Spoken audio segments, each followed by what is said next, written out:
If I were going to move across the world again and only take 5 books with me, this would be one of them. Tuesdays with Morrie is a profound book. And the premise behind the book is Mitch Albom's story of life with his old professor as his professor is dying from Lou Gehrig's disease. And it's a beautiful book because it's about the wisdom Morrie gains from his experience of having Lou Gehrig's disease, from having ALS, and the things he's learning as he's dying. And I love the book. I cry every time I read it because it is beautiful. One of the things that I've noticed, especially in light of COVID, is that as Westerners, we have a real aversion to the uncomfortable conversations around death and suffering and pain and trauma. And we do everything in our power to avoid pain, to avoid trauma, to avoid discomfort. And books like this really challenge me personally because I mean, I'm like everybody else. I don't want to talk about death. I don't want to think about the day I'm going to die, the day my wife or my children. I have no desire to make that a part of my daily thought process. But Tuesdays with Morrie made me embrace the discomfort of death. Made me think about those things. And the things that come from Morrie's wisdom in that experience.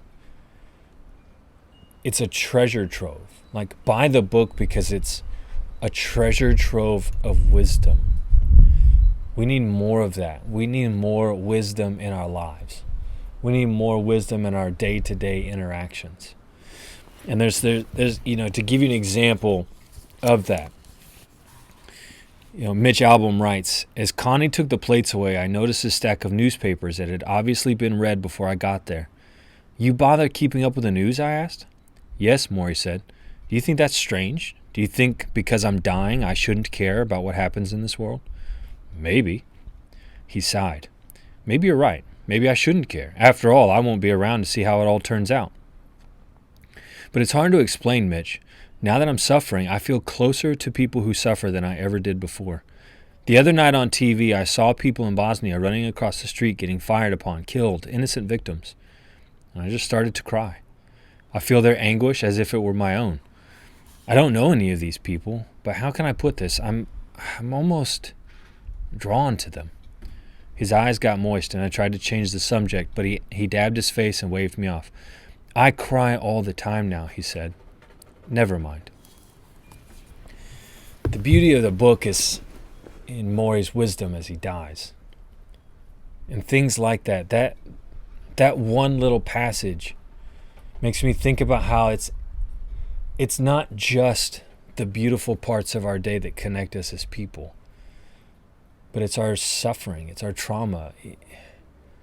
Yes, bad things are bad things. Trauma is trauma.